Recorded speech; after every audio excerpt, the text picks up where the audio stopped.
Advertencia. El siguiente video puede contener elementos que no son adecuados para algunas audiencias, así como humor barato y irresponsable. Se recomienda discreción.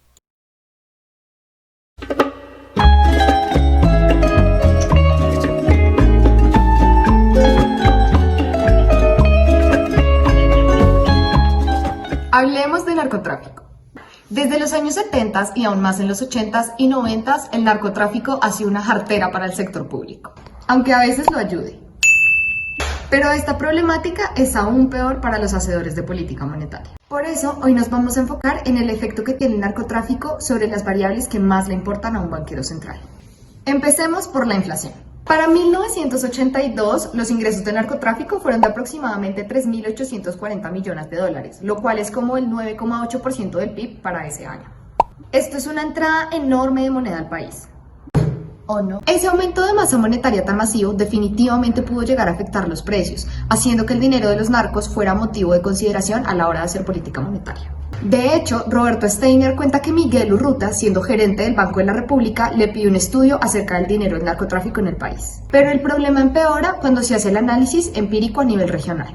De acuerdo con Hernando Gómez, los dineros provenientes del narcotráfico generan efectos inflacionarios heterogéneos en las regiones donde hay alta presencia de estas cadenas productivas ilícitas. ¿Pero qué significa eso?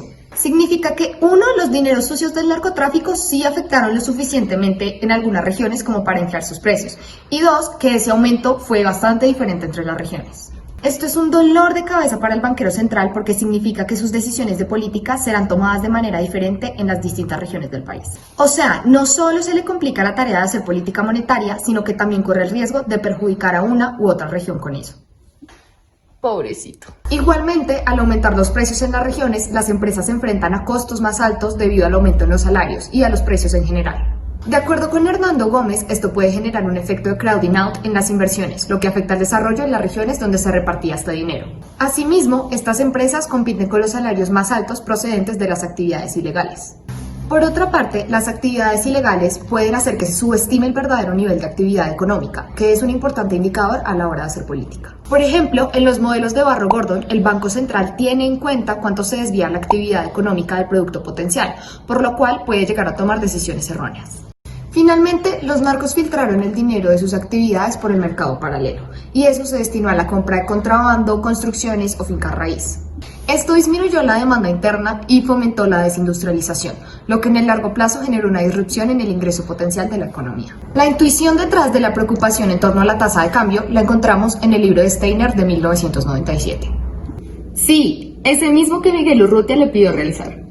Especialmente porque no fue hasta el año 99 que el Banco Central decidió adoptar el esquema de inflación objetivo, y antes de eso la tasa de cambio estaba en todo el centro de la política monetaria. Desde el 80 al 99 Colombia tuvo dos regímenes cambiarios. Del 80 al 94 tuvo un régimen de tasa de cambio fija y a partir del 94 un régimen de banda cambiaria hasta el 99. De esta manera, la repatriación de las utilidades obtenidas por los narcotraficantes podrían llegar a ser un dolor de cabeza para un banquero si éste busca mantener un tipo de cambio que sea competitivo para los exportadores en un país que se encontraba bajo un modelo de desarrollo que buscaba impulsar las exportaciones y sustituir las importaciones. Cuando la tasa de cambio es fija, el mercado cambiario se divide en dos: el mercado oficial y el mercado negro. Usualmente en el mercado negro suele operar una tasa de cambio mayor a la tasa de cambio oficial. Sin embargo, particularmente en Colombia ha sido usual encontrar periodos donde el premium cambiario es negativo, es decir, que la tasa del mercado negro es menor que la oficial, en parte por la abundancia de divisas de dudosa procedencia. Teniendo esto en cuenta, cuando los narcos toman la decisión de reintegrar sus ingresos a Colombia, quienes tienen las divisas extranjeras buscarán venderlas donde les resulte más beneficioso. Beneficio determinado por el precio de las divisas en ambos mercados y la probabilidad de ser exitoso a la hora de pasar por legales exportaciones que no lo son. Así, si la tasa de cambio del mercado oficial es mayor y los exportadores son exitosos en aparentar la legalidad de las exportaciones de drogas, se disminuirá la oferta de divisas en el mercado negro, generando presiones devaluacionistas en el mismo, lo cual hará para el banquero central más difícil mantener una tasa de cambio que sea competitiva para los exportadores lícitos. Por el otro lado, aun si se lograra aislar a los exportadores ilegales del mercado oficial, el mercado negro se convertirá en una fuente importante de divisas, disminuyendo la demanda por las reservas del Banco Central y una vez más generando una mayor dificultad para sostener una tasa competitiva. Así, según Steiner, en el largo plazo son inevitables los efectos cambiarios del ingreso de estas utilidades. Adicionalmente, según el modelo de Guillermo Calvo, en un escenario de tasa de cambio fija, las remesas del narcotráfico son un choque a la oferta de dólares, lo cual aprecia la moneda. Por ende, para mantener la tasa de cambio constante es necesario aumentar la oferta de pesos, lo que genera una variación en la actividad económica que va a ser igual a la variación del choque monetario. Por otra parte, en el periodo de banda cambiaria, solo una parte de este efecto sería absorbido por la tasa de cambio. Este es un cuadrado ordinario. Oye, despacio, cerebrito. Tranquila, Gaby, yo me encargo. Cuando llegaban estas repatriaciones de los dineros del narcotráfico, que usualmente llegaban en dólares, lo que pasaba es que en el mercado de divisas ahora los dólares eran más abundantes, por lo cual la tasa de cambio se apreciaba, o lo que es equivalente a que la TRM que todos conocemos bajara de precio. Sin embargo, en escenarios donde la tasa de cambio es totalmente fija, lo que ocurre es que el banquero central tiene que cumplir con esa promesa, por lo cual tiene que aumentar la oferta monetaria, o lo que es equivalente a aumentar el dinero, sobre todo en pesos, para que así el peso sea más abundante y la tasa de cambio se deprecie, volviendo a su lugar donde estaba constante. Por otra parte, cuando la tasa de cambio es totalmente flexible, lo que ocurre es que ese desequilibrio en el mercado de divisas se lo lleva totalmente la tasa de cambio, por lo cual simplemente la tasa de cambio se apreciaría sin ningún control.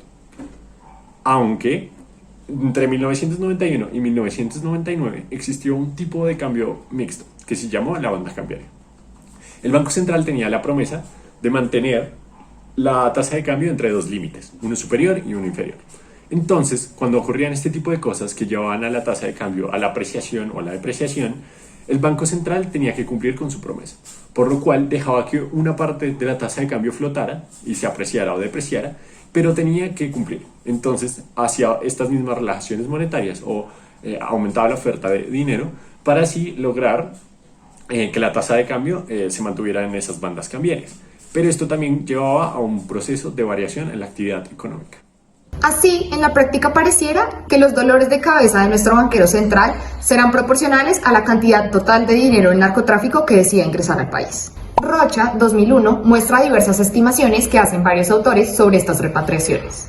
Ante el problema anterior, Urrutia plantea incluso otra fuente generadora de presiones que revalúan la tasa de cambio y que generan, abro comillas, graves consecuencias sobre la salud de largo plazo de nuestra balanza cambiaria, cierro comillas.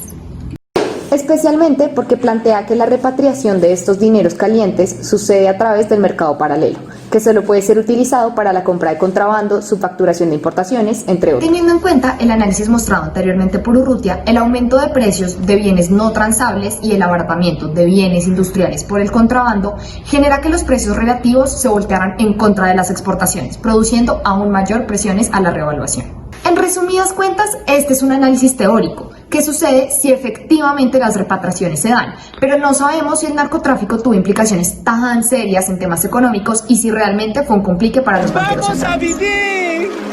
Pero eso sí, el narcotráfico nos hizo daño. ¡Vamos a morir!